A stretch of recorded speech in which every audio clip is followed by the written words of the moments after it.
pasti akan mendapatkan manfaat.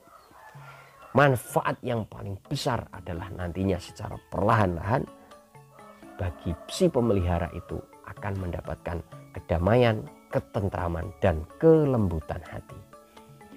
Mereka akan terbiasa berpikir slow, santai, menganggap bahwa dunia ini hanyalah sebagai hal yang tidak perlu dibikin serius.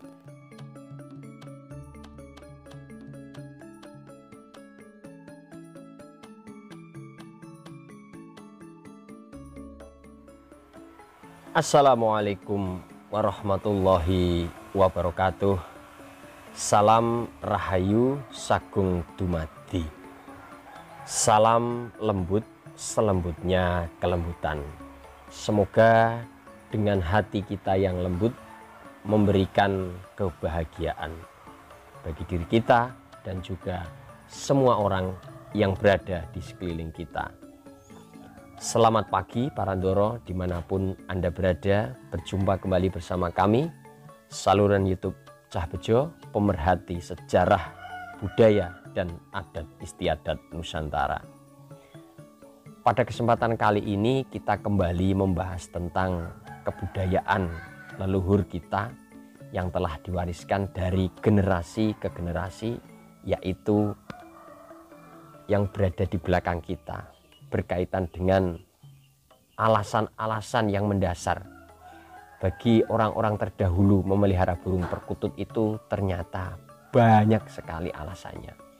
Salah satunya adalah yang berkaitan dengan tata kehidupan sehari-hari. Nah, oleh karenanya para Ndoro, tetap bersama kami akan segera kembali. Para Ndoro yang masih setia bersama kami, ketika orang-orang terdahulu pulang dari bekerja, mereka tentunya merasa lelah. Orang-orang ketika melakukan rutinitas pun mengalami yang dinamakan titik kejenuhan atau simpelnya itu bosan. Untuk mengusir rasa bosan, rasa jenuh ketika berada pada titik kulminasi, orang sekarang mungkin dapat dengan mudah mencari hiburan karena kemajuan teknologi. Akan tetapi para Ndoro, orang-orang terdahulu harus kreatif dalam upaya untuk mencari hiburan. Ya, tujuannya untuk mengusir jenuh. Ada yang berkaitan dengan hobi-hobi tertentu. Misalnya saja olahraga, berkuda, adu kemampuan kesaktian kanuragan. Ada yang melihat pertunjukan, misalnya ada tari, ada wayang, ada peragaan komedian ludruk, ketoprak, dan sebagainya. Nah, salah satu yang menjadi concern adalah ketika kita berbicara mengenai mengapa burung perkutut juga menjadi salah satu perhatian dari leluhur-leluhur di masa lampau. Ternyata para Ndoro, nah ini sebagai pembelajaran kita, dari sekian banyak ketika mereka berkumpul di sebuah tempat, misalnya kalau sekarang istilahnya mungkin nongkrong di warung kopi, mereka sambil bercanda, sambil berbincang, membahas ini itu dan sebagainya, atau humor-humor ringan, mereka juga menikmati manggungnya burung perkutut. Suaranya dinikmati sebagai salah satu terapi untuk melegakan suasana, melegakan pikiran yang telah penat seharian bekerja, entah itu di ladang, di sawah, atau berdagang di pasar.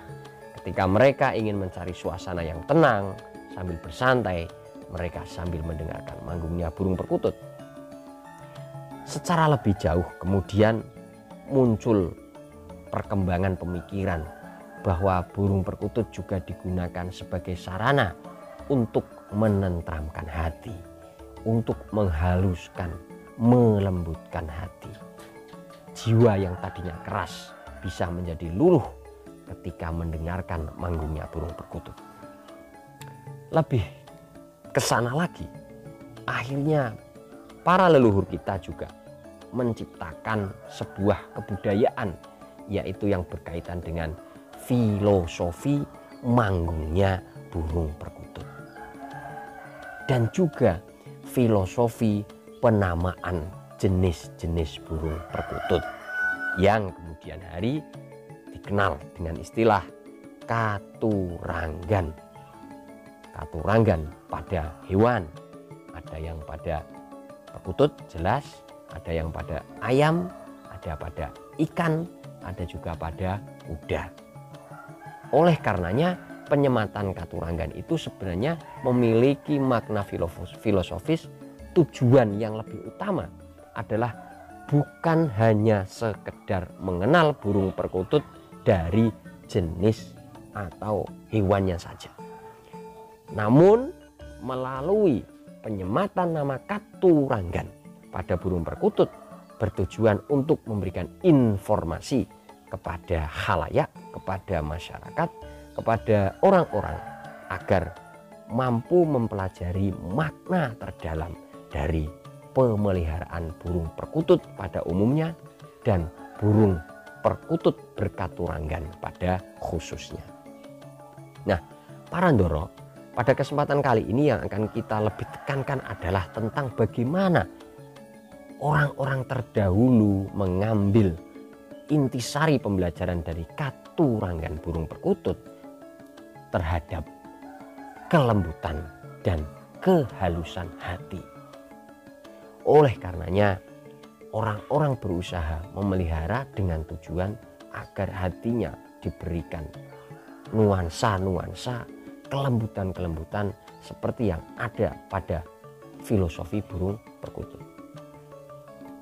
Akhirnya, dalam pergaulan sehari-hari, dalam tatanan kehidupan sehari-hari, kalau sudah dilandasi dengan pemahaman filosofi dari katuranggan tersebut, maka orang yang memiliki atau memelihara burung perkutut itu secara tidak sadar maupun sadar, secara langsung maupun tidak langsung, itu akan mendapatkan manfaat yang jelas, pasti, bukan abal-abal dan bukan janji-janji.